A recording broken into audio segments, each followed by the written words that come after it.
Boa noite.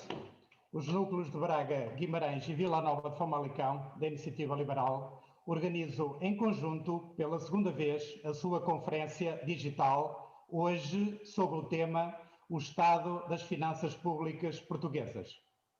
Esta conferência tem como objetivo aprofundar conhecimentos e debater o estado das finanças públicas em Portugal.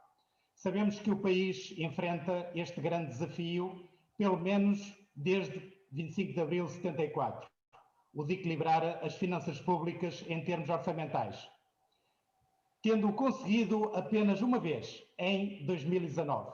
Apesar de ser um dos problemas mais graves do país, porque esta situação relaciona-se com a dívida pública, que está em recordes absolutos, relembro, cerca de 270 mil milhões de euros. O que é certo é que todos os atores políticos, quer do lado do governo, quer do lado da oposição, evitam abordar o tema. Por que será? Pensamos estar no evento certo para saber as respostas. Lembram-se há quantas décadas se fala na necessidade da reforma da administração pública? Pois bem, serão os nossos dois ilustres convidados, que desde já agradecemos terem aceitado o nosso convite, o que muito nos honra e nos sentimos muito gratos por tornarem possível este evento. Serão eles que nos vão dar estas e outras respostas. Estamos a falar do professor João Cerejeira e do Dr. Jorge Marrão, que passamos desde já a apresentar. João Cerejeira é doutorado em Economia pelo Instituto Universitário Europeu de Florença em 2007. É membro do Departamento de Economia da Escola de Economia e Gestão da Universidade do Minho e da Unidade de Investigação de Políticas Económicas. Leciona nas áreas da economia urbana, economia do trabalho e econometria aplicada. De 2013 a 2015 foi vice-presidente da Escola de Economia e Gestão da Universidade do Minho e diretor da UEM-ESEC, a Escola de Formação de Executivos da mesma universidade. Jorge Marrão é membro fundador e atual presidente do movimento Europa e Liberdade, MEL. É também partner da consultora Deloitte, leciona no Instituto Superior de Economia e Gestão, instituição onde também se formou em Economia e Administração de Negócios. Preside também a Associação Missão Crescimento. Feitas as apresentações, desejando que esta conferência seja do vosso inteiro agrado, passo agora a palavra ao Paulo Silva, que é o coordenador do Núcleo da Iniciativa Liberal de Guimarães e será o moderador desta iniciativa. Muito obrigado pela vossa presença. Boa noite a todos. O Carlos já adiantou um pouco aquilo que se pretende desta conferência, num cenário de dívida pública a bater recordes, com necessidade de reformas, de investimentos significativos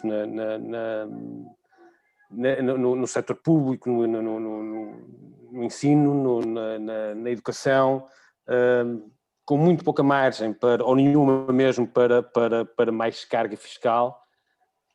Um cenário muito complexo, que caminhos é que podemos seguir? Eu passaria já a palavra ao professor João Cerejeira para que nos possa enfim, elucidar um pouco de qual é o caminho do futuro de Portugal com um cenário tão complexo das suas finanças públicas. Tá, muito obrigado. Boa noite. Boa noite a quem está a assistir pelo Facebook, boa noite também aos colegas do painel, ao Dr. Jorge Marrão, que já tive a oportunidade de me cruzar com ele noutros eventos, cuja opinião sempre tenho muita consideração e que muito considero, e também a Iniciativa Liberal pelo convite, na pessoa do João, que já não está aqui, mas há de estar a assistir a algures, e portanto, muito obrigado pelo convite e é com muito gosto, portanto, que vou partilhar algumas das reflexões que temos, não são só minhas, mas de um grupo de trabalho mais vasto da minha escola, relativamente àquilo que pode ser, ou quais são os entraves principais ao crescimento da economia portuguesa E dando um pouco de resposta também, ou tentar dar uma resposta, quando nós olhamos para o problema das finanças públicas, a primeira resposta está, sem dúvida, em termos forma de o crescimento da economia portuguesa passar a ser mais efetivo, mais vigoroso e que ele próprio permita, portanto, acomodar um conjunto de desequilíbrios que a economia portuguesa efetivamente apresenta. Bom, eu ia tentar começar por o mote para a conversa de hoje, seria então esta questão do problema do crescimento.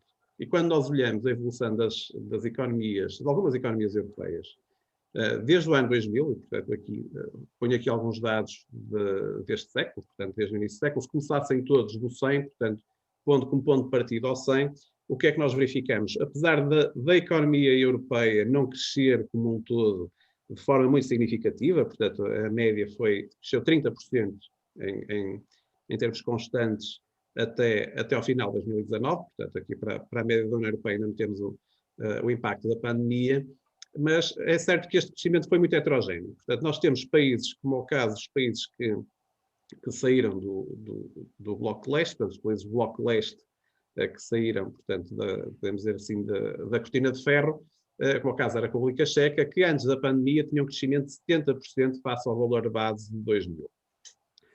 Este contrapõe, e que diz a República Checa, diz a Hungria, mas também tínhamos resultados semelhantes se incluíssemos, por exemplo, os países bálticos, etc.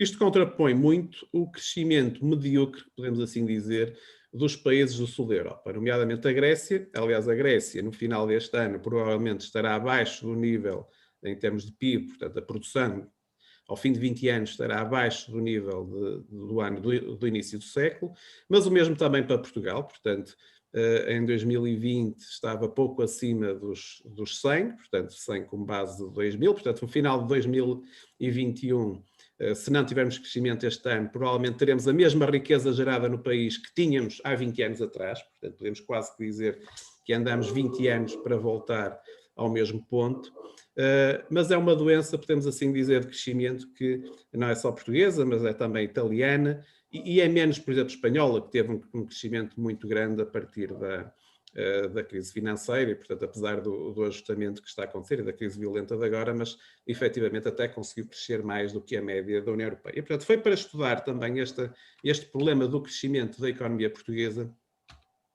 que, em 2019, a Missão Crescimento, aliás, o Dr. Jorge Marrão liderava este grupo, e que nos pediu para avaliar quais são as determinantes do crescimento da economia portuguesa, portanto, como é que nós olhávamos para o crescimento da economia e quais eram os principais entraves. Portanto, isto foi um estudo feito pouco antes, apresentado pouco antes do início da pandemia, portanto, parece-nos que é um bom ponto de partida para fazermos esta análise. Peço desculpa, mas ok. Muito bem. Portanto, nós vamos começar por ver algumas determinantes do crescimento, de forma muito rápida, que basicamente podíamos organizá-las em 4 pontos principais.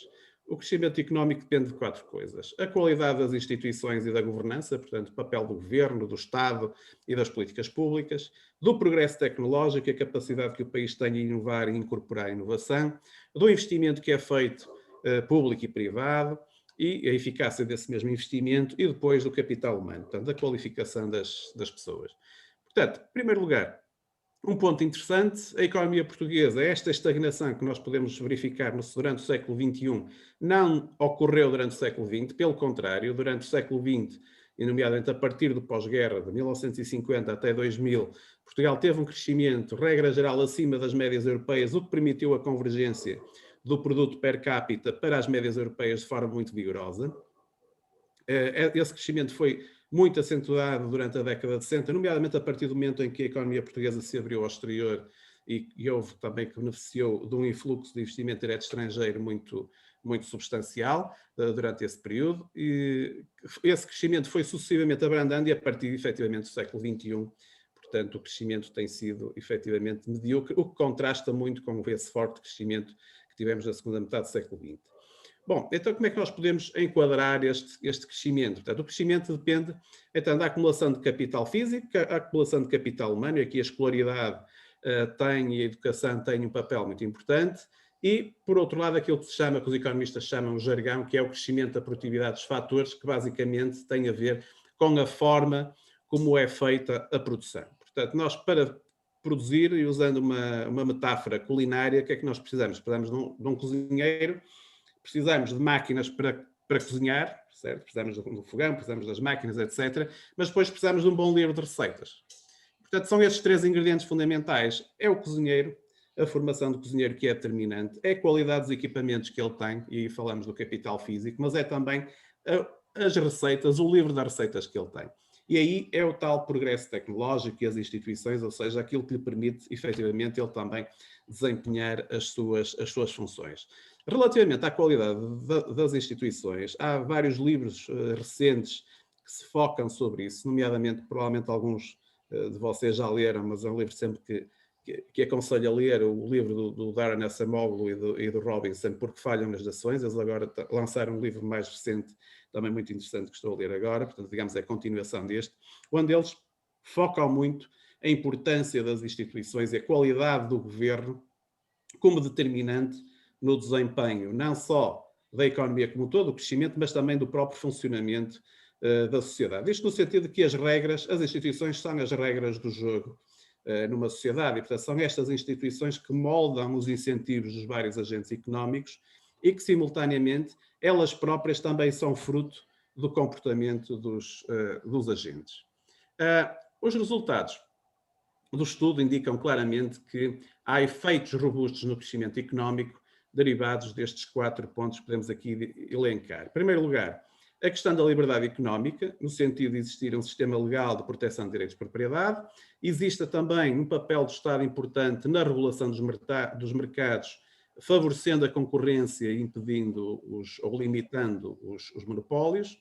A questão da estabilidade política e a ausência de violência, portanto, a questão da segurança como valor fundamental, o controle da corrupção e depois a eficiência governativa. Portanto, podíamos elencar estes 4 elementos principais como o papel focais no que diz respeito ao papel das instituições no funcionamento, então, da economia. Pois, há vários indicadores internacionais que nos permitem avaliar o posicionamento do país nestas várias dimensões relativamente a agregados de referência, por exemplo, a média para a União Europeia ou para a média para a OCDE, onde estão os países mais envolvidos.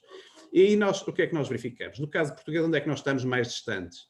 Estamos mais distantes na qualidade regulamentar, uma distância também grande no nível do sistema legal e onde temos vindo a perder pontos nos últimos anos ao nível do controle da corrupção. Neste estudo nós fizemos um ensaio que foi se Portugal estivesse posicionado nestes parâmetros de igual forma que os países que têm melhor classificação, portanto que estão no percentil 75, portanto que aquele 25% dos países com melhor classificação nestes índices, que impacto é que isto teria no crescimento? E aí o que nós verificamos é que onde terá um impacto superior é na qualidade da regulação. Portanto, e os nossos reguladores terem um papel muito mais efetivo na proteção da concorrência e na limitação do poder de mercado de algumas empresas monopolistas e, portanto, que acabam por limitar a entrada de novos concorrentes e de ter preços, de praticarem preços mais altos e, ou seja, aumentar os custos de contexto da economia portuguesa, a questão dos direitos de propriedade e da regulação e também um papel importante à questão do controle da corrupção. Portanto, se Portugal tivesse um nível próximo dos países mais avançados nestas matérias, em qualquer uma destas dimensões, podemos ter crescimentos de mais algumas décimas, que tudo acumulado, de certeza que faria com um crescimento mais robusto ao longo do ano. Depois, o outro ingrediente era o tal livro das receitas, portanto, a questão do progresso tecnológico. Portugal tem vindo a melhorar neste ranking, ainda estamos num nível de competitividade relativamente baixo e aqueles indicadores que nós encontramos que têm um efeito maior no crescimento são as exportações de produtos de alta tecnologia, a questão da existência de técnicos de investigação e desenvolvimento por milhão de habitantes, portanto é um rácio que se pode usar, e a importância também da colaboração entre empresas e universidades. Portanto, mais uma vez, comparando nestes 3 elementos que são ingredientes importantes para o crescimento, Nós temos vindo a evoluir positivamente na questão dos técnicos, mas estamos ainda claramente inferiores à média dos principais agregados de referência. E relativamente às exportações de alta tecnologia, o crescimento tem sido relativamente lento. Há ali uma queda no final de 2017, 2008, que tem muito a ver com o encerramento da Qimonda, que contribuía muito para este rácio, e, portanto, a partir daí tem havido alguma recuperação, mas relativamente lento. Mais uma vez, aquilo onde nós encontramos um impacto maior potencial no crescimento da economia é, por um lado, a questão do capital humano de técnicos nestas áreas de desenvolvimento, de investigação e desenvolvimento, e, portanto, é só o capital humano, é também a capacidade das empresas de absorverem estes técnicos, e depois, seja a colaboração das universidades e das empresas ou das exportações também com um impacto muito, muito relevante. Um outro óbice ao progresso e ao desenvolvimento da economia portuguesa é o nível baixo de investimento que se tem vindo a observar nos últimos anos. Portugal tinha um dos valores mais elevados até ao final do século XX e atualmente está em cerca de 17%, 18% abaixo da média europeia. Portanto, este abrandamento da acumulação de capital físico é, em grande medida, uma das grandes causas do fraco crescimento. E há várias razões para que isto aconteça. Portanto, por um lado, só muito tarde é que a economia portuguesa, portanto, só praticamente a partir de 2008, 2009, e depois mais forte a partir de 2011, é que o peso das exportações no PIB português começou a crescer de forma muito sustentada. É o sistema legal que, nomeadamente o mau funcionamento do sistema de justiça, que afeta muito negativamente o crescimento económico, no sentido de causar incerteza e causar custos de contexto e, portanto, desincentivar o investimento de longo prazo por parte das empresas.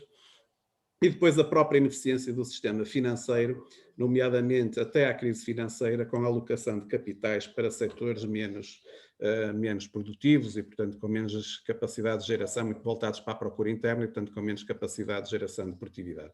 E, portanto, em qualquer destas dimensões, nós vemos ali, claramente no gráfico da esquerda, a queda muito acentuada do investimento.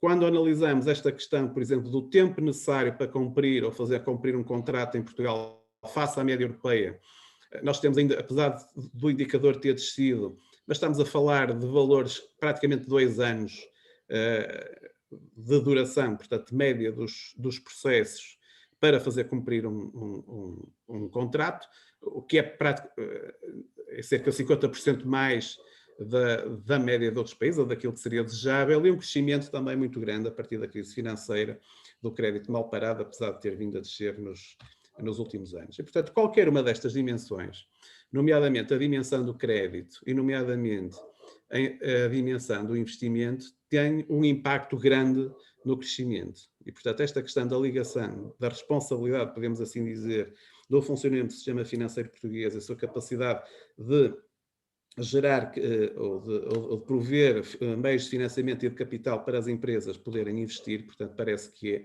é fundamental. E, por último, o grande, digamos, ponto onde Portugal, de facto, começou a corrida muito mais tarde que os outros países, e estávamos claramente atrasados relativamente aos outros países de leste, que é a questão das qualificações. Portanto, em 2000, nós tínhamos menos de 8 anos de escolaridade média da população ativa portuguesa, ou seja, um residente português tinha uma escolaridade semelhante à do residente da Alemanha de 1930, portanto ainda antes da guerra, ou da Roménia de 1970. Portugal, o número de licenciados superior ao número de analfabetos acontece a primeira vez no censo de 2001, nos outros países europeus, em alguns deles, tinha acontecido também na viragem do século, mas no século anterior, do século XIX para o século XX. Portanto, aqui claramente é onde Portugal tem um atraso maior e onde as políticas públicas têm também aqui um impacto muito relevante. Bom, nós fizemos também aqui alguns ensaios relativamente à questão da educação. Não importa apenas a quantidade, mas também importa a qualidade medida, por exemplo, através de testes internacionais, que é o caso do teste PISA, e como é notório, há aqui algo que é relevante dizer. Portanto, nós ainda estamos muito distantes relativamente à percentagem da população em idade adulta com ensino secundário completo. Portanto, aqui é a população toda, mas se olharmos, por exemplo, à população ativa, pouco mais de metade atualmente tem o ensino secundário, quando na generalidade, por exemplo, dos países de leste, que vimos há pouco no primeiro gráfico, e esse nível já é praticamente 100%. Portanto, a escolaridade, o nível secundário é a escolaridade obrigatória atualmente, não é? Portanto, é só para ver o que falta ainda fazer a este nível. Tem havido um crescimento muito sustentado e muito rápido da população com ensino superior, e houve alguma convergência, isto é uma nota positiva, do ensino, da qualidade do ensino em Portugal, que se nota, por exemplo, através da convergência das médias nestes exames internacionais do PISA com as médias europeias. Infelizmente, por exemplo, no caso do TIMSS, que é um exame internacional que mede as competências em matemática para alunos mais jovens, portanto, no ensino primário, já houve novamente uma divergência no último exame, e, portanto, vamos ver como é que Portugal se tem comportado nos últimos exames PISA que fez, e, portanto, que seria muito mau que tivéssemos perdido esta tendência de crescimento para a média europeia. E, pronto, e mais uma vez, aqui também se nota qualquer uma destas dimensões, nomeadamente a questão de termos o ensino secundário completo e, portanto, aumentar, de facto, de forma efetiva a escolaridade, as competências e a formação da população ativa portuguesa, teria também um impacto muito relevante no sistema, portanto, no crescimento da economia portuguesa. Bom, portanto, de forma agora, para concluir, há ganhos potenciais que podem ser feitos. Portanto, nós precisamos efetivamente de uma regulação mais sólida que nos permitam, por exemplo, ter telecomunicações, ter energia, ter sistemas de transporte mais abertos à concorrência. Por exemplo, em Portugal, não há praticamente transportes, a não ser apenas uma linha em Lisboa, que é gerida por privados. Por que não ter, mas não temos efetivamente um sistema concorrencial, por exemplo, na mesma linha de caminho de ferro, haver empresas privadas e públicas também, mas que haver concorrência nesse mercado. Assim como não temos, portanto, há décadas que não temos a entrada de novos operadores no mercado das telecomunicações e outros mercados que podemos identificar como claramente que há entraves à entrada, e, portanto, é um sistema de regulação que ainda tem muito para desenvolver. O sistema legal, claramente, onde aí temos problemas sérios em termos da rapidez com que os processos são resolvidos, e uma tendência para a privatização desta área, deste que é uma das funções nucleares do Estado, o que acarreta em termos de custos adicionais para as empresas. Depois, obviamente, tudo aquilo que já tem sido muito debatido, portanto, tudo tem a ver com o apoio e a questão da criação de empresas de base tecnológica, a requalificação de profissionais, a própria orientação até do ponto de vista do sistema universitário português para termos uma maior presença dos cursos das áreas das ciências e das tecnologias, efetivamente, que se demonstra que estão mais ligadas a processos de crescimento e à reconversão do tecido produtivo, portanto, e, eventualmente diminuir o peso que as outras áreas de formação têm. E, por fim, portanto, a questão do investimento e, portanto, novamente reforçar o investimento, nomeadamente a partir quando passarmos esta crise, ou começar já melhorando a eficiência do sistema financeiro, diminuir os custos do contexto e reforçar o investimento no sentido de favorecer a incorporação de tecnologias e o aumento das exportações de valor acrescentado. Portanto, a questão do capital humano, é muito importante ter políticas de formação dos ativos atuais, porque os ativos atuais têm um problema, por um lado, de estoque de capital humano, portanto, não é só preciso fazer a requalificação, é preciso aumentar as qualificações, e depois, à medida que os processos de automação e de robotização e digitalização da economia se vão expandindo, vai ser necessário reconverter esses profissionais. E, portanto, nós precisamos ter aqui formas de qualificação mais flexíveis, espalhadas pelo território, e um reforço muito sério nesta requalificação da população adulta, que envolva não só o parceiro Estado, aqui não só o Estado que conta, mas também as empresas e as associações empresariais. E, portanto, ficaria por aqui e, portanto, fico disponível para depois debatermos questões que queiram colocar e, portanto, espero que tenham, portanto, gostado da apresentação. Passo a palavra, então, ao Dr. Jorge Marrão. Não sei se Paulo... Eu peço desculpa, antes de passar a palavra ao Dr. Jorge Marrão, que naturalmente irá fazer, agradeço ao professor João Sergeiro a exposição.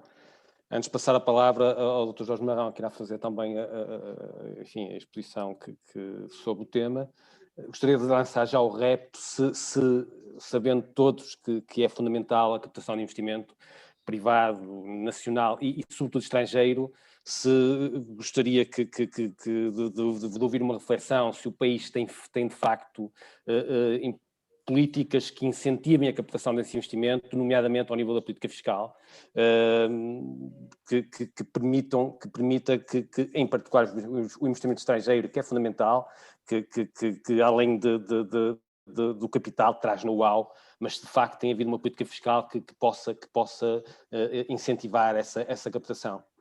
Dr. Jorge Marrão. Então, muito boa noite. Em primeiro lugar, quero agradecer à Iniciativa Liberal, na pessoa do Carlos Figueiredo, o convite que formulou para estar aqui presente, portanto, o Núcleo de Braga, Guimarães e Famalicão, e também, obviamente, as amáveis palavras do professor João Sergeiro, com quem tive o gosto de trabalhar nesse projeto da missão Crescimento ao qual presido. A minha apresentação, quando o Carlos me enviou o convite, eu pensei um pouco o que é que poderia ser útil para os liberais perceberem melhor sobre finanças públicas. E os liberais e não liberais, não sei se quem está a assistir, se temos muitos não liberais, mas acho que é importante nós percebermos as questões relacionadas com as finanças públicas e depois o grande impacto que isso tem a nível, obviamente, da economia e da sociedade e da vida das pessoas. E eu vou num caminho um bocadinho diferente do professor Sergeira, mas nós vamos depois encontrar mais à frente, quando tivermos que falar na questão do crescimento económico. Eu vou tentar partilhar aqui, eu presumo que é esta apresentação. Não sei se estão a ver, se não. Não sei se estão a ver neste momento a apresentação. Sim, sim. Eu tentava explicar os efeitos das finanças públicas em quatro dimensões. A primeira é que nós não vamos escapar a um conflito intergeracional que resulta do acumular de dívida que nós fizemos nos últimos anos. E esse conflito vai aparecer porque a pergunta que tem que se fazer é quem é que vai pagar essa dívida que nós acumulamos. Se é a atual geração ou se é a geração futura. A atual geração, a partir do momento em que não aceita o crescimento de impostos, então está na prática a transferir essa responsabilidade para as gerações futuras.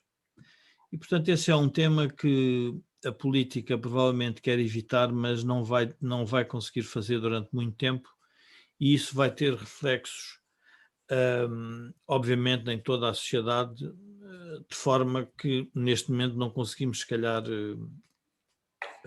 antecipar. Depois, o outro efeito que eu gostava de falar é o facto de as pessoas tentarem perceberem que cada vez que o Estado gera um déficit, na prática faz uma diminuição da poupança nacional. E faz a diminuição da poupança nacional porquê? Porque quando nós olhamos para as grandes variáveis macroeconómicas, temos que perceber que eu só consigo investir aquilo que poupo. E a poupança de um país é resultante de duas componentes, que é a poupança privada e a poupança pública. Se o Estado não poupa, a pergunta é, então onde é que vai buscar o dinheiro? Só pode ir buscar a poupança privada. E a questão é, como somos uma economia aberta, essa poupança privada pode vir de fora, mas a poupança privada nacional também, obviamente, fica reduzida, porque o Estado fez, no fundo, criou, no fundo, essa falta de poupança. E depois, um outro aspecto que é importante percebermos é como é que os déficits e como é que a dívida afeta a questão dos salários, dos lucros e da produtividade a longo prazo. E, por último, a questão da redistribuição dos rendimentos, porque, na prática, se nós pararmos para pensar um bocadinho, o Estado o que faz é pegar no dinheiro dos impostos e fazer uma redistribuição diferente da que tinha sido originada pela atuação dos agentes privados. E como é que faz isso? Tributa ali o professor João Cerejeira e, se calhar, dá a um agricultor no Algarve. E, portanto, em termos práticos, não há uma criação de riqueza, o Estado não fez essa criação de riqueza, quem fez a criação de riqueza foi quem a produziu, e o que o Estado faz é decidiu introduzir o modelo de redistribuição. E a grande luta entre a economia e a política é saber como é que esta redistribuição é feita e com que sentido. E eu não vou perder muito tempo com muitas informações sobre o PIB, mas gostava de salientar um aspecto que o professor João Cerejeira referiu, que é uma economia que durante 20 anos não cresce. Na prática, o que estamos a dizer é uma discussão sobre a forma como distribuímos o bolo. Porque o bolo em si não está a ser, eu diria que na lógica que usou do cozinheiro, parece uma lógica perfeita, porque temos a máquina, temos o cozinheiro, temos o livro de receitas, mas o bolo que sai é sempre igual. E, portanto, o que o Estado faz é pega na distribuição desse bolo e discute-se a política orçamental, basicamente é uma discussão do bolo. Como é que nós vamos distribuir uns portugueses para outros portugueses? Eu gostava só de relembrar as pessoas que estão a assistir que toda a despesa pública é receita privada. O que é que eu quero dizer com isto? Quando um funcionário público recebe o seu salário, ele vai gastar esse salário em alguma coisa. E onde é que ele gasta? Ele gasta em habitação, gasta em alimentação, vai gastar no seu crédito, vai gastar nas suas viagens. Portanto, ele transforma, no fundo, essa sua despesa pública em receita privada. Ora, o que nós estamos a discutir, quando estamos a falar no estado das finanças públicas, o que nós estamos a discutir é que o Estado, ao intrometer-se de uma forma tão agressiva com uma carga fiscal dessa ordem, altera o comportamento das pessoas. Porquê? Porque se um conjunto de pessoas não fosse tributada, provavelmente teriam outro tipo de comportamento como agentes económicos. E ao fazer essa redistribuição, cria um problema à própria economia. Há uns anos, eu estive com um economista americano que veio a Portugal e que me disse uma coisa, e que estava, penso que no slide do professor Cerejeira, que dizia que Portugal investia significativamente no início do século XX e depois. E a pergunta que ele fez foi: e porquê é que vocês investem o mesmo que as outras economias e mais e não crescem? Por uma razão muito simples, porque investimos mal. E a questão é, porquê é que nós investimos mal? Nós investimos mal porque as decisões políticas sobrepõem às decisões da racionalidade económica dos agentes. O que é que na prática a política faz com o Orçamento de Estado?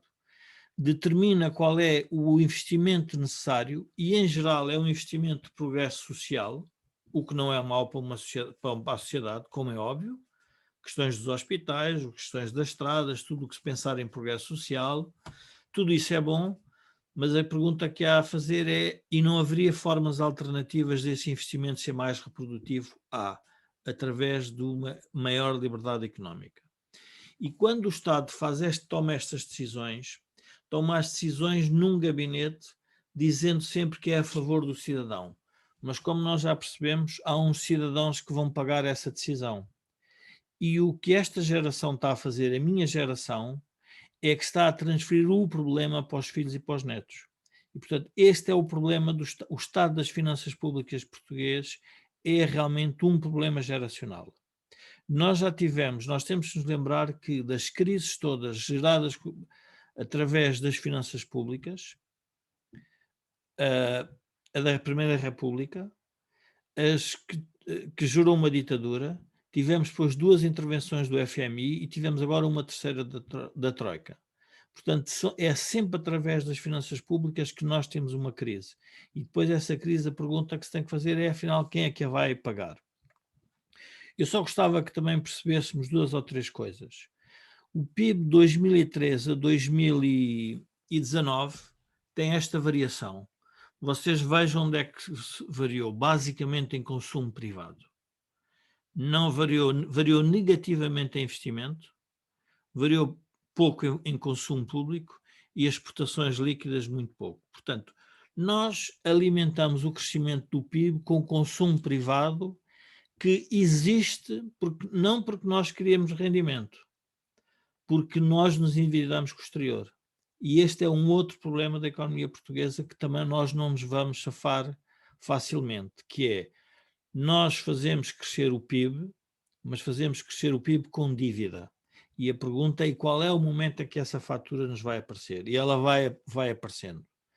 Já apareceu do ponto de vista público e, obviamente, vai aparecer do ponto de vista privado, que é a incapacidade dos privados pagarem as dívidas que acumularam. E como é que nós assistimos a isso? Vemos isso através das empresas que não conseguem pagar aos bancos, e os bancos têm que ser ajudados pelos governos para que os depósitos não venham a ser reduzidos. Agora, eu queria também ver nesta curta apresentação desmistificar algumas coisas. Quando se diz que os portugueses poupam pouco e dizem assim, não, mas como é que vocês querem que nós poupemos se nós ganhamos pouco? Vejam estes números. Em 1995, o nosso rendimento era muito mais baixo do que hoje e as pessoas poupavam 14% do seu rendimento. Hoje, vejam a taxa de poupança que nós temos. Um país que não poupa é um país que se endivida com o exterior para fazer os investimentos. E quando se endivida com o exterior, vai ter o quê? Sempre uma intervenção externa. Porque quem fica dono dos ativos em Portugal são os credores, não são os portugueses.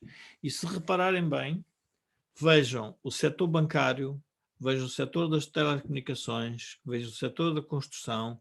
Se olharem para os setores, os setores que estão muito próximos, se quiser, do poder político, quase todos eles foram confrontados com um problema que foi a perda do domínio português.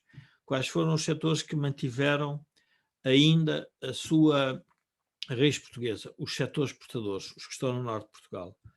Porquê? Porque tinham uma economia orientada para o exterior.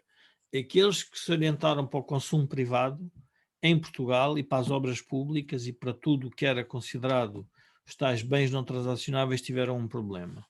E, portanto, nós aí teremos também que ter em atenção. Sobre a dívida pública, eu só gostava que as pessoas percebessem, isto é o que está no Orçamento de Estado. Às vezes nós com os números, eu estava aqui a tentar... os números são assustadores, porque nós começámos em 2019 com uma dívida de 250 mil milhões e em 2021 vamos ficar com 286 mil milhões. Portanto, são mais 36 mil milhões de dívida que nós adquirimos em 2 anos. A pergunta que nós temos que fazer é qual é a carga fiscal que nós vamos ter que suportar para pagar esta dívida toda que estamos a acumular. Isto tudo, obviamente, tem aqui um efeito que é o efeito da pandemia.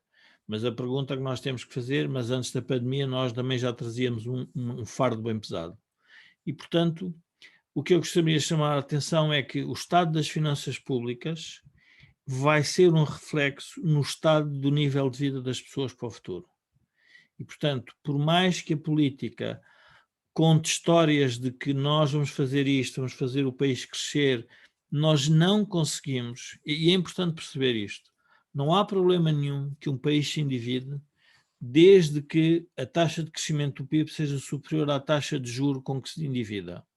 Não foi isso que aconteceu nos últimos 20 anos. E é muito provável, depois da exposição do professor Cerejeira, com tudo o que há para fazer, que não volta a acontecer para a frente também. E, portanto, vamos ficar com um problema para resolver, que é como é que vamos pagar esta dívida. E, portanto, essa é uma outra dimensão. Eu só gostava de vos mostrar aqui uma coisa que, para as pessoas terem noção. Em 2021, o Estado vai precisar de 18 mil milhões para financiar o déficit orçamental e um conjunto de ativos que decidiu comprar. mas vai ter que pagar 37 mil milhões. Ou seja, as necessidades brutas do Estado vão ser 56 mil milhões. Tem que ir buscar 56 mil milhões ao mercado. Por isso vejam a necessidade que há de Portugal ter contas públicas certas. Porque tem que ir buscar ao exterior, porque nós não formamos poupança para financiar o nosso Estado. Quando nós vimos ali as taxas de poupança que temos neste momento, isso em termos práticos significa que grande parte do financiamento tem que vir do exterior.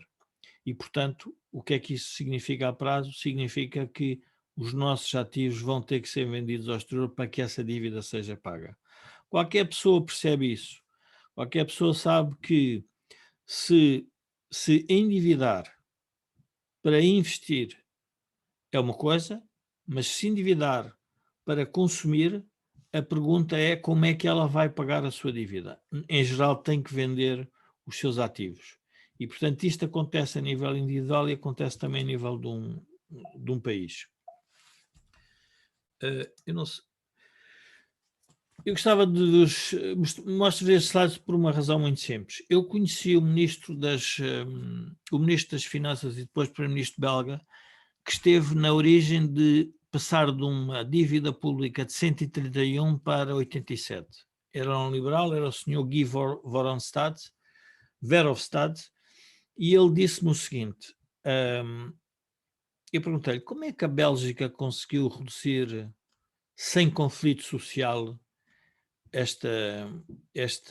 a sua dívida pública? E ele disse, por uma razão muito simples, eu fui para Ministro das Finanças e não percebia nada de finanças, sou advogado, mas houve uma palavra que eu aprendi, foi dizer não. Não se gastava. Portanto, nós não tributávamos muito mais os belgas, mas também não gastávamos, e foi a maneira. Obviamente, depois, com a crise de 2008, tiveram que se endividar, o que nos aconteceu exatamente como nós, mas nós não fizemos este percurso, nós fizemos um percurso contrário. Nós vínhamos com uma dívida, que era a dívida que de alguma forma nos tinha sido imposta pela entrada na Europa, e depois tivemos o descalabro em 2008, 2009 e nunca mais nos livrámos deste problema. E agora, obviamente, com a pandemia, temos também um efeito muito mais significativo num curto espaço de tempo, muito mais reduzido. Isto é para vocês verem os saldos negativos que as administrações públicas têm sempre gerado ao longo do tempo. Mas o que é que significa para as pessoas quando o Estado tem um déficit? Significa que nós não estamos a ser tributados ao nível certo. Ou então temos despesa a mais. E a discussão da despesa a mais, porque é que é uma discussão eterna em Portugal? Porque significa que quem vive dessa despesa vai sempre encontrar condições para explicar ao poder político que essa despesa não pode ser reduzida. Como eu vos disse, lembrem-se sempre que a despesa pública é sempre receita privada. Portanto, são os agentes privados que, em cumplicidade com o Estado, fazem com que as contas públicas tenham sempre este comportamento. Porque a alternativa para nós não termos déficits seria termos mais impostos. Mas termos mais impostos seria que a atual geração que está a trabalhar teria que ter uma qualidade de vida inferior. E nenhum político tem coragem de fazer isso.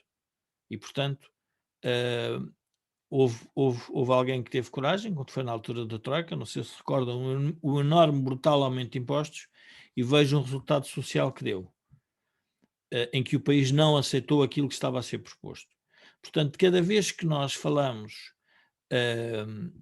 numa questão do déficit, não se esqueçam que estamos a ser menos tributados ou estamos a gastar mais. E não é por acaso que com este governo os déficits começam a cair, mas qual é a grande discussão? É que começam a haver cativações, ou seja, aquilo que era para ser gasto no setor do Estado deixou de ser gasto. E vejam o problema que tem sido gerado. Eu vou passar rapidamente, mas só gostava para que as pessoas percebessem um pouco também aqui da nossa despesa pública. Qual é o problema que nós temos nas contas públicas? O problema que temos é que grande parte da nossa despesa pública é muito rígida. Como vocês veem, um verde mais claro é despesas com o pessoal, depois um verde mais escuro são as prestações sociais. Estas são duas despesas muito rígidas. Depois o consumo intermédio é no fundo aquilo que o Estado compra para si, que faz de, sei lá, canetas, papel, o que se pretender. Agora, prestações sociais, que é o contrato social que fez connosco, é muito rígido, é muito difícil alterar porque a discussão política assenta aí. E depois tem outra ideia que é os funcionários públicos, como a economia privada não tem capacidade de criar capital. Porquê? Porque tem que se endividar com o exterior e com os bancos, porque tem dificuldade em ter rentabilidades.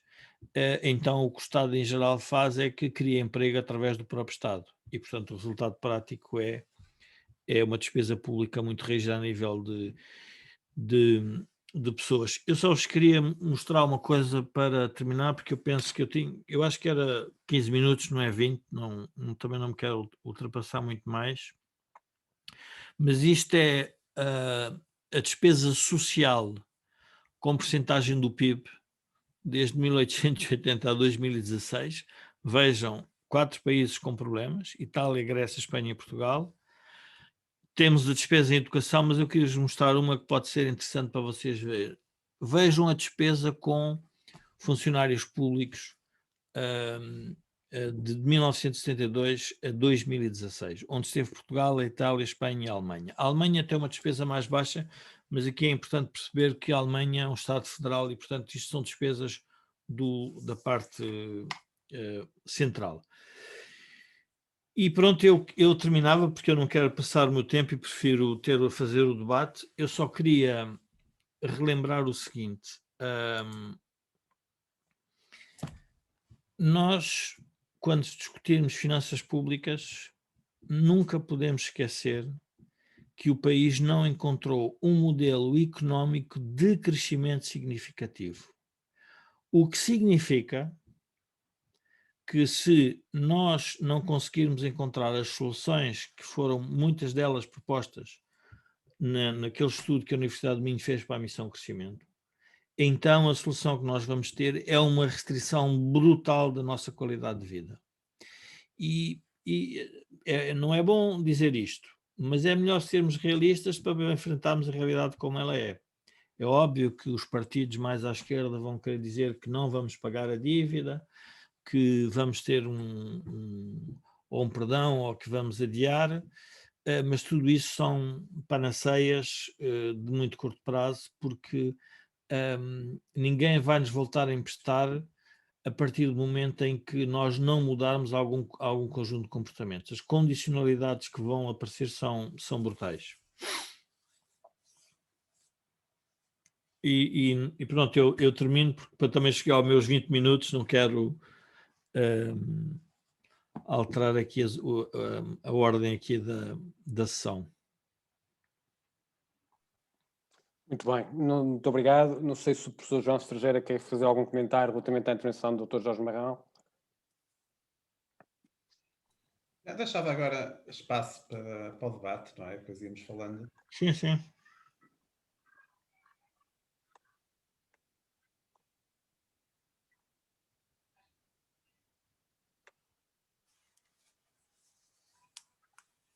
Há aqui algumas questões que foram colocando. Eu de toda a forma, insistiria na questão que colocava há bocado, que se eventualmente,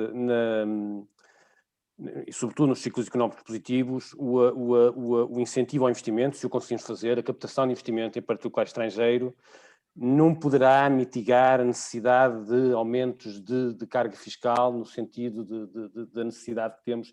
É evidente que nós temos de mudar comportamentos, não podemos gastar aquilo que a riqueza que não produzimos, mas se efetivamente o caminho não poderá ser feito ao contrário, uma política que de facto possa captar investimento e criação de riqueza, naturalmente, a partir daí, e que possa mitigar uma necessidade de uma carga fiscal tão elevada para ir pagando a tal dívida brutal que temos. Eu estava a responder isso, se o professor me desse, se estivesse de acordo. Sim, claro. É muito importante nós também percebermos duas coisas, que é, nós temos o PIB, que é a produção de bens e serviços, e temos o rendimento nacional. Nós podemos estar a produzir muito, mas o que fica de rendimento para os portugueses é pouco, porque o capital que foi investido na economia é estrangeiro e, portanto, nós temos que pagar esse capital. Ou seja, cada vez que me falar em investimento estrangeiro, lembre-se sempre que o investimento estrangeiro vai criar PIB, vai criar salários, mas tudo o que seja a remuneração do capital vai para fora. E, portanto, nada disso fica em Portugal. E, portanto, não é que nós não o tenhamos que fazer e devemos-lo fazer, porque esse investimento em geral até é muito mais orientado para o exterior e até de maior valor acrescentado, mas cuidado, o mais relevante uma sociedade, se quiser ter soberania económica, se não quiser ter dependência com o exterior, tem que encontrar equilíbrios internos para fazer isso. A solução que todos os políticos dizem, precisamos de investimento estrangeiro, estão a dizer o que é o resultado das más políticas públicas do passado. Nós precisamos de investimento estrangeiro porque nos endividamos e a única maneira, e endividamos, não poupamos, e a única coisa que fizemos foi gastar aquilo que produzimos. E, portanto, vamos ter que sempre ter investimento estrangeiro. E a pergunta é, mas isso é o modo de vida? Vou dar um exemplo neste momento. O que aconteceu na América é um bom exemplo.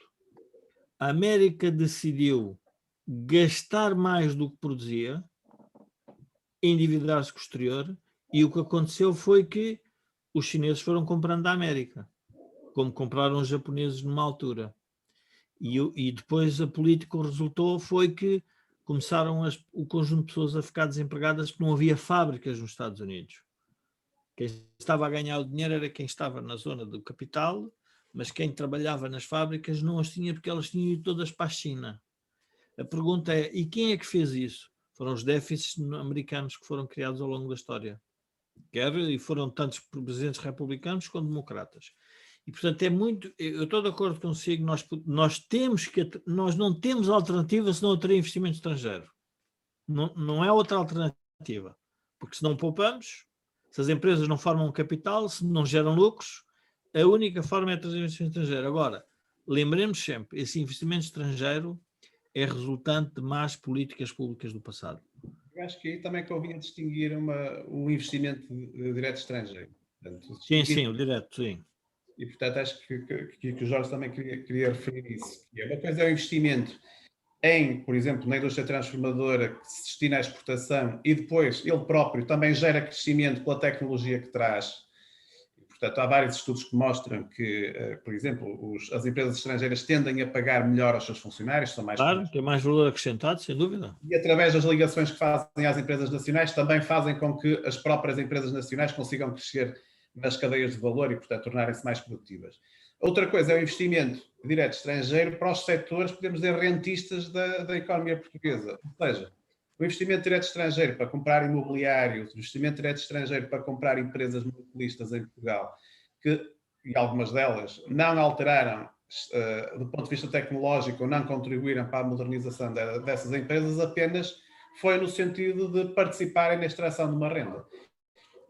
E aí, claramente, como diz o Jorge, quer dizer, basicamente não tivemos capital para segurar essas empresas e, portanto, é uma entrada de capital que está a ser remunerada. Portanto, é uma dívida, não é dívida, é capital, mas o efeito é o mesmo. Em vez de pagarmos juros, pagamos dividendos. Portanto, mas eu poderia dizer, não vou dizer que é um mau investimento direto estrangeiro, porque esse capital era necessário, mas é um investimento direto estrangeiro que não gera crescimento. Não é desinteressante, completamente de acordo. Pode tornar muito mais rígido, e aliás, as instituições portuguesas tendem a ser muito mais duras para os detentores de capital nacional do que para os detentores de capital estrangeiro. Lembramos que as nacionalizações de 75 foram para empresas nacionais e pouparam as empresas estrangeiras. Ou seja, eu creio que os reguladores nacionais têm muito mais pruridos, por assim dizer, de intervir num setor de monopólio natural se for dominado por uma empresa estrangeira do que se for dominado por uma empresa portuguesa. E, portanto, há aqui um entrave também do ponto de vista, se quisermos, político e institucional, que pode ser acrescido. Não é? Portanto, Claro. Criar aqui também algumas rigidezes à própria transformação da economia portuguesa que é necessária. Não é? Mas, por outro lado, o professor João Sergeiro, o investimento no setor transformador acaba por, diria eu, que poder criar todo um novo tecido industrial. Ou seja, nós hoje temos um tecido industrial que está obsoleto, ou uma área, enfim, eu também não queria dizer assim, porque não há maus setores, há más empresas, se calhar, mas haverá pensando nesta área, uma área com uma consideração muito grande, eu estou a falar de Guimarães, do setor têxtil, do setor de calçado, que precisa, e que paga salários muito baixos e que precisa de alguma forma de diversificar em termos de tecido industrial, e o investimento estrangeiro do setor transformador acaba por criar, ou poder criar toda uma ramificação de um novo setor, porque o grande investidor acaba por criar pequenas empresas de empresários portugueses que se vão crescendo como pequenos cogumelos e acabar por criar toda uma nova economia, diria eu. Sim, por isso é que eu estava a referir, se o investimento direto estrangeiro é para ser um investimento exportador, portanto, isso também gera poupança interna. Se for um investimento direto estrangeiro para aumentar, por exemplo, a concorrência em alguns setores menos competitivos, também é positivo porque vai obrigar também os agentes nacionais a tornarem-se mais eficientes. Agora, o investimento direto estrangeiro, que é para apenas substituir o dono A por o dono B e continuamos a ter apenas uma empresa naquele setor, portanto, esse investimento claramente é apenas uma oportunidade de captar uma renda e, portanto, esse não é o investimento que vai gerar crescimento. E, portanto, isso é um aspecto importante, porque, de facto, o tipo de investimento direto estrangeiro mudou até ao século, portanto, no século passado, assim, durante o século XX, que era muito mais esse investimento. Por exemplo, se estivermos no setor automóvel, tínhamos tido até no setor têxtil, eletrónica e por aí fora, durante a década de 70 e 80, que, de facto, permitiu dar um salto do ponto de vista tecnológico da indústria portuguesa, mas o investimento que tivemos depois, nos anos mais recentes, também coincide com este baixo crescimento, porque tem muito a ver com a ocupação das tais empresas, portanto, muito voltadas para o mercado doméstico, portanto, que em condições de concorrência menos intensa e, portanto, acaba por ser um investimento mais rentista do que propriamente gerador de crescimento. Mas naquela figura que usou do cozinheiro, da máquina e da receita, e tem, seguindo a pergunta do Paulo Gonçalves, o que é importante também perceber é que, como nós criamos déficits sucessivos ao longo da história da democracia, e isso tem impacto direto na poupança nacional, significa que nós não formamos capital para o nosso investimento. Então, o investimento estrangeiro, porque é que tem sempre mais valor acrescentado? Porque é um investimento que, para além de ele estar orientado para o mundo, quando eles vêm para Portugal já sabem a quem vão vender e sabem que vão utilizar a formação dos nossos trabalhadores e a mão de obra e tudo mais, é que é um investimento em que a máquina é melhor que a máquina portuguesa no sentido figurado, ou seja, tem mais capital por trabalhador. Isso é um efeito brutal. Quando dizem assim, os empresários portugueses são maus, eu digo, então, mas vocês vão para empresários e tornam-se empresários bons. É difícil ser empresário quando a poupança que é gerada num país não é suficiente e quando a própria empresa tem um contrato social em que cada vez que há uma quebra de vendas, os salários se mantêm fixos. Não sei se vocês já repararam, no caso da Auto Europa, que é um caso fantástico, quando há redução de encomendas, os trabalhadores aceitam a redução do salário, porque percebem que está uma coisa ligada à outra. Mas isso é para o capital estrangeiro, é como dizia o professor João Sergeira. Nós temos uma tradição, nós não atacamos o capital estrangeiro, mas atacamos o capital nacional. Pois a pergunta é, e porquê é que nós não temos altas produtividades? Porque não há tanto capital por trabalhador, como aliás referiu o estudo da Universidade de Minho. Nós precisamos mais capital por trabalhador. A pergunta é, onde é que está o capital? Num país que só gerou dívida. E, portanto, e aí esbarramos sempre com o problema. Então vamos precisar de investimento estrangeiro. Pois vamos, não temos alternativa. Isso aí estamos todos de acordo. Há aqui uma questão de quem nos está a ouvir, que pergunta-se para os nossos convidados se as necessidades de financiamento futuras podem criar a tentação de Portugal se financiar junto de países ditatoriais como a China, e se Portugal se deve tentar não ceder a essa tentação. Eu penso que isso é um problema que já não se põe, diria eu.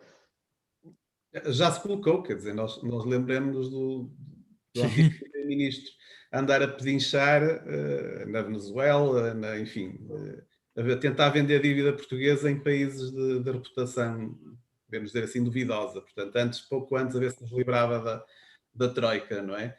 Portanto, isso já aconteceu. Portanto, felizmente agora não, mas se houver uma alteração de política por parte do Banco Central Europeu, nós aqui tivemos sorte nesta pandemia do nosso ciclo económico desta vez está sincronizado com o ciclo económico dos outros países. E portanto, aquilo que esta política que o Banco Central Europeu tem tido não por ter pena nossa, podemos assim dizer, mas porque estão todos no mesmo barco. Quando foi a crise financeira bateu em Portugal depois, a posteriori, dos outros países do centro da Europa. E, portanto, quando nós tivemos a crise da dívida, já a Alemanha estava numa fase de recuperação e, portanto, não precisava de uma política mais flexível, podemos assim dizer, monetária por parte do Banco Central. E, portanto, desta vez tivemos sorte, mas isto não vai durar sempre, não é? Portanto, mais tarde ou mais cedo as taxas de juros vão subir e, com as necessidades de financiamento que temos ainda pela frente, nós só podemos crescer, é a única solução. Portanto, caso contrário, transformamos num trás-os-montes da Europa. E, portanto, se Portugal só é viável se estiver, digamos, a ser constantemente financiado através da Europa Central, mas aí não temos poder nenhum de decisão e, portanto, estamos dependentes da decisão de estrangeiros. E com a eventual subida das taxas de juros, estamos muito próximos estamos sempre no limiar de uma nova crise da dívida, uma nova crise de liquidez como tivemos em 2010, julgo eu, não é? Sem dúvida. Não tínhamos dúvidas sobre isso. Na Europa, se a Europa não tem tomado a decisão inteligente, aliás, porque percebeu que tinha tomado na altura da Troika, tinha criado uma tensão social brutal. Se a Europa tomou a decisão de financiar, quer o Banco Central Europeu, que realmente se tornou um órgão federal autónomo, mas quer a própria Comissão Europeia, quando vem com esta ideia da dívida de ajudar os países do Sul, percebe que se não o fizer vamos ter um problema social gravíssimo, porque as pessoas não compreendem porque é que vão ter que pagar a dívida em tão curto espaço de tempo, não é? Porque não sei se reparam, quando eu mostrei aquele gráfico, para este ano são 55 mil milhões que nós temos que ir buscar ao exterior e que só é possível quando alguém diz vai buscar porque eles vão pagar, e a pergunta é, mas como é que eles pagam? Onde é que está o rendimento deles?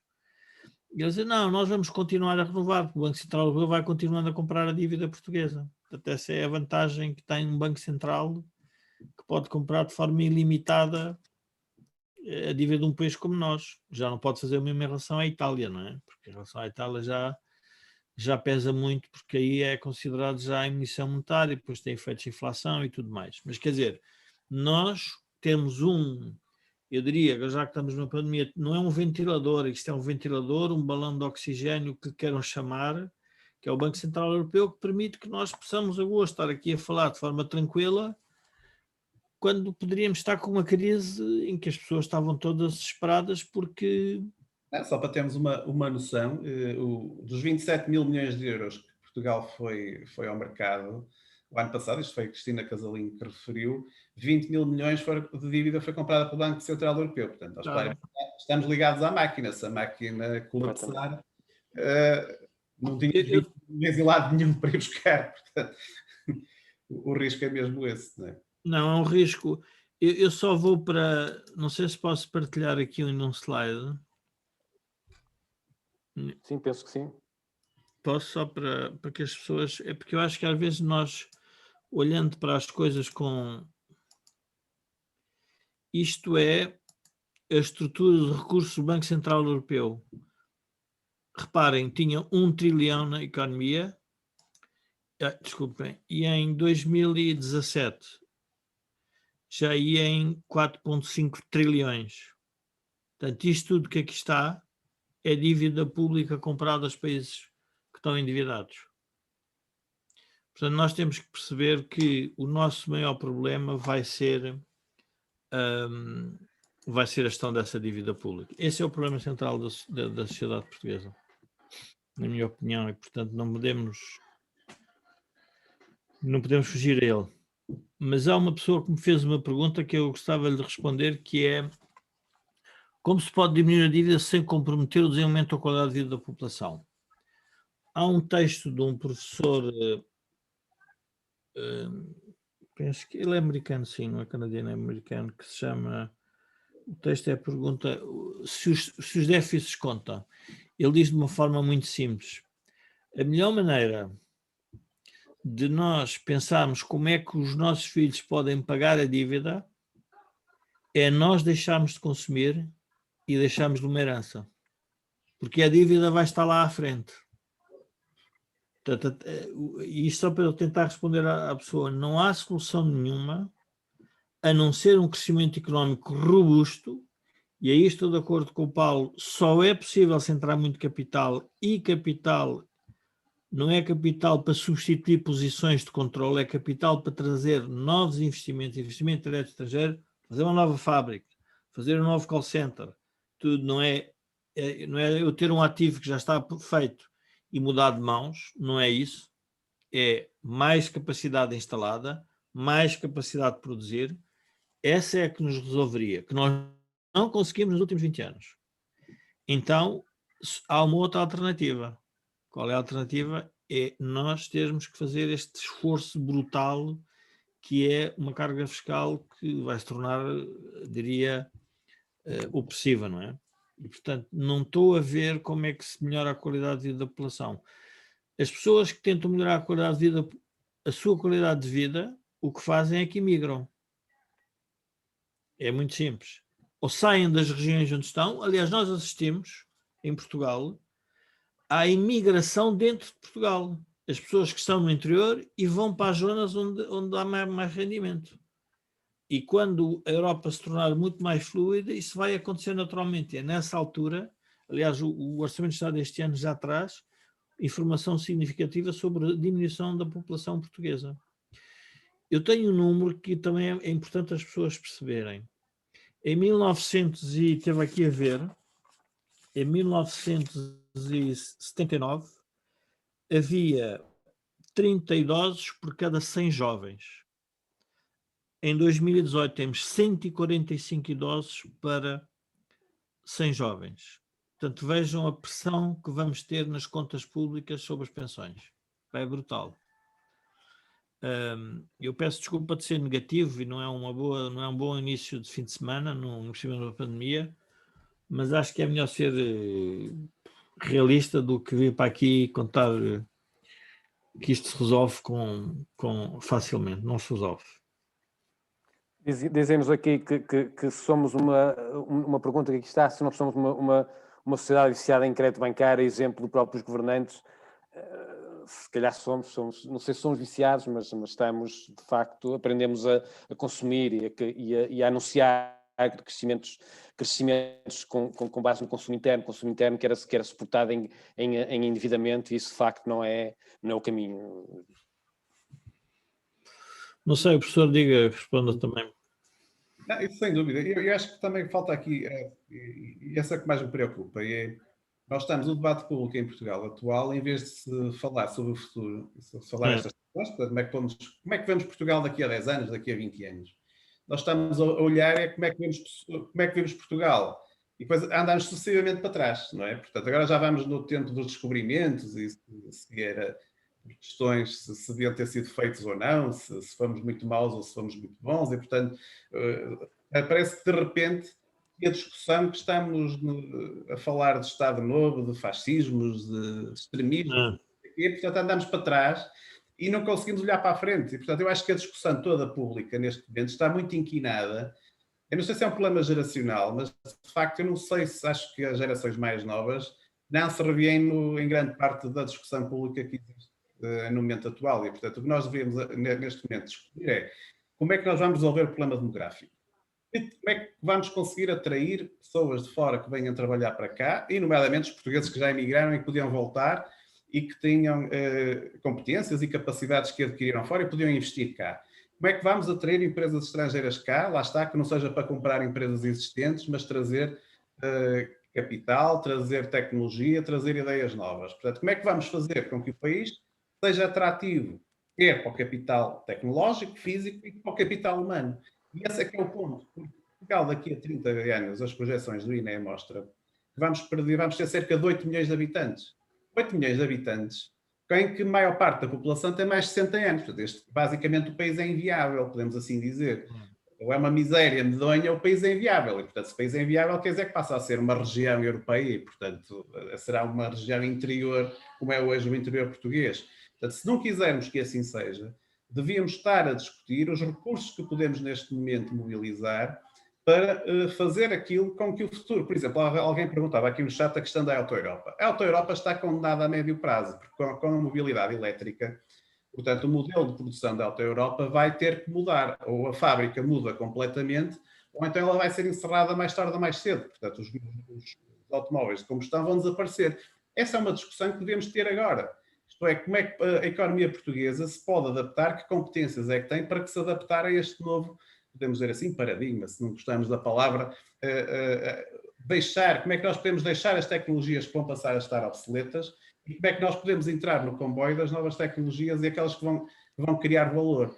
E essa é que eu acho que devia ser a discussão e não estamos a perder tempo com questões mais de natureza, mais ideológica, muita delas já ultrapassada, que não traz nada de novo, portanto, não é isso que vai resolver o problema de nada e, portanto, como disse o Jorge no início, estamos apenas a discutir a distribuição de um bolo que não aumenta, é muito mais difícil do que distribuir a distribuição de um bolo que tem fermento e que está a crescer. Claro. É muito mais fácil acomodar as várias necessidades que vão aparecendo. Porque se o bolo não cresce, aumentar a fatia de uns é diminuir a fatia de outros. Portanto, isso não é alternativa nenhuma. E aí a tensão social vai surgir forçosamente. E, portanto, eu acho que o foco da discussão pública neste momento em Portugal e da discussão política está muito centrada no passado. Isso tem que mudar. Completamente. Eu julgo que há um tema que vai na linha do que o João estava a dizer, que é, nós temos uma geração que foi a geração mais beneficiada com a Revolução. A minha geração, e do João, é uma geração que cresceu muito com a Revolução. E, portanto, também, ou seja, há uma ligação com a classe política em que houve, se quisermos, um grande crescimento da classe média. Esta geração está pela primeira vez a aprender que os filhos e netos podem vir a viver pior que eles. Que não aconteceu com os nossos pais, que viviam pior que nós. E aquilo que o João estava a dizer sobre sermos uma região da Europa, nós temos de nos lembrar do seguinte: a grande discussão do interior versus o litoral é que as pessoas do interior querem subsídios. Porquê? Porque já não têm condições objetivas, aquelas que há pouco o João referia, para fazer crescer uma economia, que é capital humano, que é capital físico, e então dedicam-se, montam um modelo para captar a redistribuição. Mas isso o que é que significa? Significa que vão ficar sempre dependentes. E Portugal, se não parar e pensar um bocadinho a médio prazo, vai ficar exatamente na mesma situação. Fica Portugal como um todo dependente do que a Europa nos quiser dar. E este é que é o problema mais grave, porque nós assistimos isso do interior para o litoral e de repente temos a política nacional a fazer exatamente o mesmo para fora. E então estamos todos dependentes. Quando perguntam, mas qual era a medida que se propunha? É muito simples. Dos 55 mil milhões que vêm, 80% vão para o Estado. Dê os 55 mil milhões à iniciativa privada. Ela vai gerar rendimento. Nos 55 mil milhões no Estado vão ser usados para criar um conjunto de equipamentos que dizem de progresso social, mas depois não pagam esse capital, que é o que nós assistimos. Por isso é que os portugueses estão sempre a pôr dinheiro nas empresas públicas. Porquê? Porque as empresas públicas não são rentáveis. Dizia um assim, agora na disputa da Câmara de Lisboa, alguém me mandou num WhatsApp que a grande diferença é que o atual presidente tinha posto transporte para crianças gratuito. A pergunta que eu faço é, mas como é que é gratuito se os portugueses têm que subsidiar a Carris e os transportes?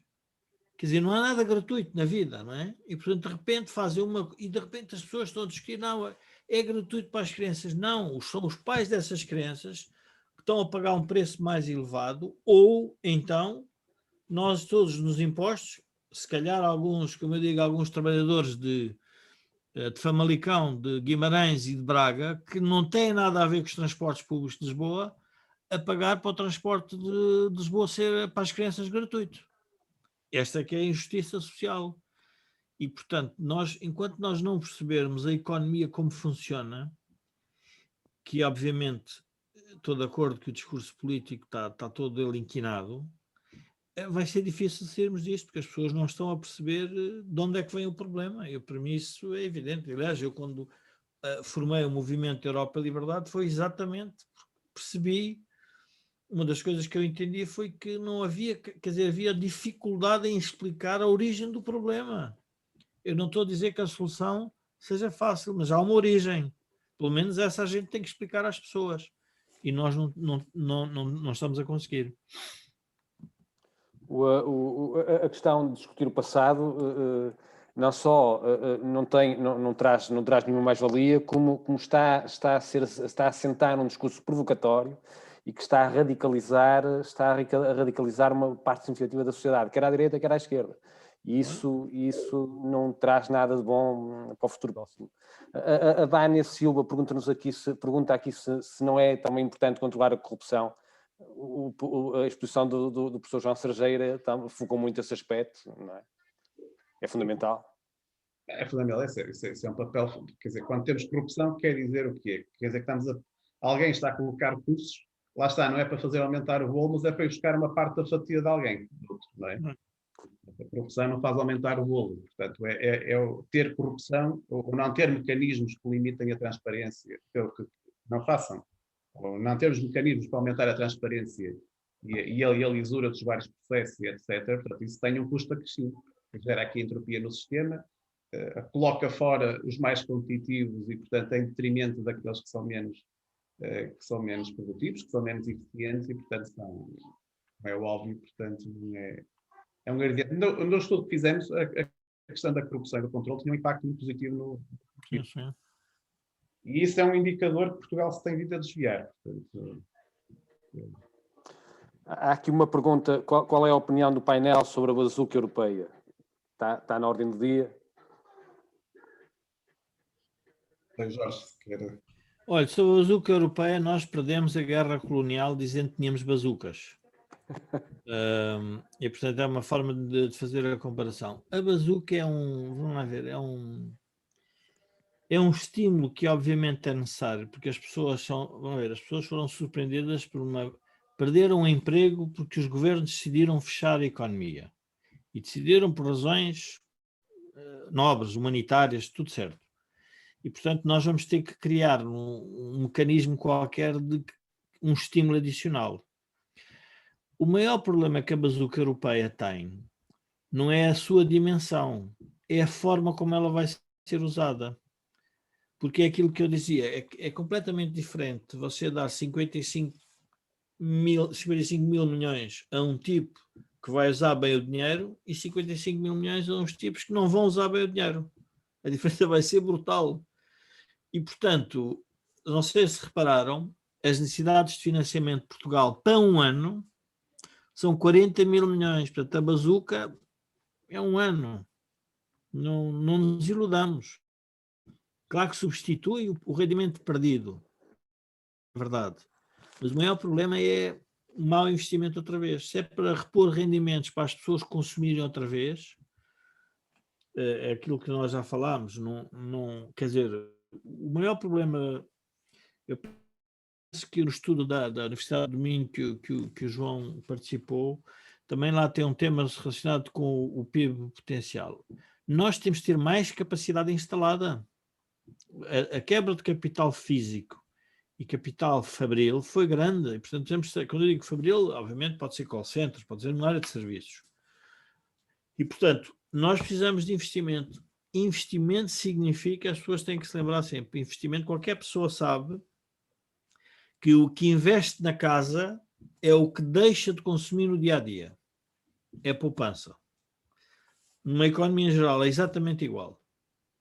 Portanto, não há possibilidade nenhuma de nós voltarmos a ter níveis de rendimento e de produtividade sem voltarmos a ter capital outra vez investido. E, portanto, se esse dinheiro for para capital, para investimento, diria que estamos no sentido certo. Se for para obras, enfim, como nós já assistimos a muitas, acho que, enfim, é a repetição do mesmo erro, não é? Ou defender empresas falidas, como no passado se fez muitas vezes, não é? Mas o caso da Bazuca eu acho que tem a ver com dois aspectos. Portanto, primeiro aspecto, a incapacidade que a nossa governação tem tido de pensar o país a médio e longo prazo. E, portanto, a partir do momento que houve esta oportunidade, basicamente não havia propriamente uma estratégia, um pensamento sobre Portugal no futuro. E, portanto, o que é que se fez?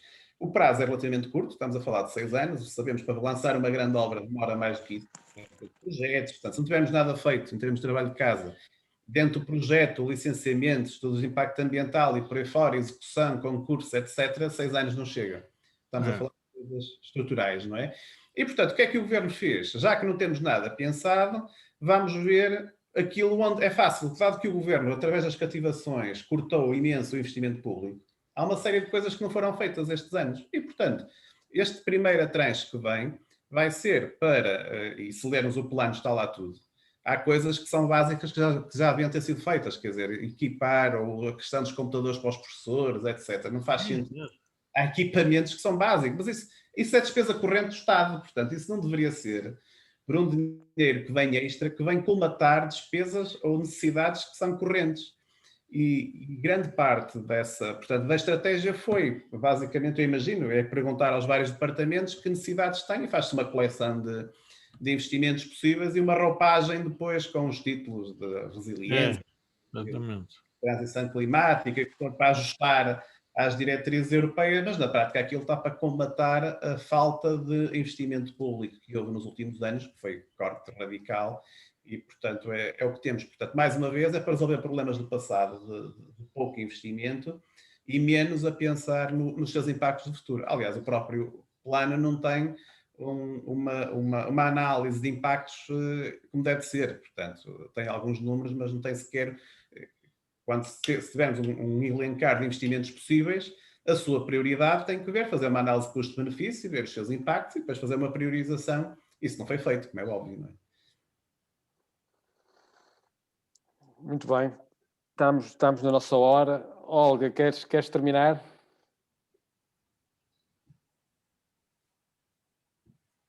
Olá, muito boa noite. Sim, posso terminar. Boa noite. Desde já, muito obrigada pela vossa participação. Realmente isto foi um debate muito enriquecedor. E na verdade, o conhecimento é poder, não é? Nós, com tudo o que vocês foram partilhando connosco, eu tenho a certeza que teremos agora mais ferramentas para conseguirmos escolher e até avaliar aquilo que nos vai aparecendo no dia-a-dia e as escolhas que o próprio governo vai fazendo. Portanto, temos aqui alicerces para podermos avaliar o que achamos que está a acontecer. E eu podia fazer aqui um resumo daquilo que foi feito, mas não vou fazer, porque realmente tudo que vocês disseram foi importante. Seria muito difícil pegar aqui em alguns pontos. Vou reforçar outra vez a ideia do bolo, porque eu acho que essa é de muito fácil entendimento e nós no nosso dia-a-dia vamos facilmente aplicar essa ideia que foi partilhada naquilo com que nos vamos cruzando. Portanto, esse bolo que é distribuído e cuja distribuição muitas vezes pode torná-lo mais pequeno, e mais pequeno muitas vezes porque nós, os cozinheiros, acabamos por não estar incentivados para o produzir, acaba por todos acabamos por perder. Achei uma analogia muito, muito interessante e que vai, com certeza, em algumas das interpretações que vou fazendo, vou utilizá-la, sendo eu a cozinheira, em alguns aspectos. Portanto, dito isto, muito obrigada mais uma vez. Sem dúvida que é urgente fazer aqui uma reforma a nível das finanças públicas, e esse passo acho que é muito importante e há que haver coragem para o fazer. Como disse aqui o Jorge Marrão, o professor, peço desculpa, mas realmente a sua interpretação foi extremamente interessante, mas que temos aqui uma luta muito grande pela frente para conseguirmos colmatar essas dificuldades que nos esperam. E não queremos, de certeza, deixar para os nossos filhos e para o futuro em mão essas dificuldades. Dito isto, mais uma vez, muito obrigada. Estaremos brevemente, novamente, neste canal em live, o Núcleo Territorial de Braga, de Famalicão e de Guimarães, com um novo tema tão pertinente como este, tenho a certeza. Então, muito boa noite e muito obrigada. Boa noite, obrigado. Boa noite, obrigado. Obrigado. Boa noite, muito obrigado a todos. Deus, obrigado a todos. Boa noite. Boa noite.